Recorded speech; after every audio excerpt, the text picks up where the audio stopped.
जानते हो अल्लाह के नबी सख्त तकलीफ और परेशानी में कौन सी दुआ पढ़ा करते थे? मैं बताता हूँ, आप भी पढ़ लेना। इंशाल्लाह अल्लाह के हुक्म से सारी तकलीफें और परेशानियां खत्म हो जाया करेंगी। और हाँ, पते की बात है, बात सुनने के बाद इसको शेयर जरूर कर देना।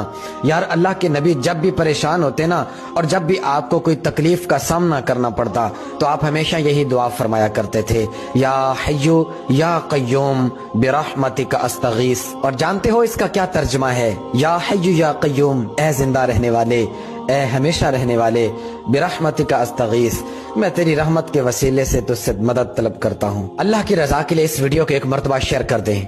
जानते हो अल्लाह के नबी सख्त तकलीफ और परेशानी में कौन सी दुआ पढ़ा करते थे? मैं बताता हूँ, आप भी पढ़ लेना। इंशाल्लाह अल्लाह के हुक्म से सारी तकलीफें और परेशानियां खत्म हो जाया करेंगी। और हाँ, पते की बात है, बात सुनने के बाद इसको शेयर जरूर कर देना। यार, अल्लाह के नबी जब भी परेशान होते ना, और जब भी आपको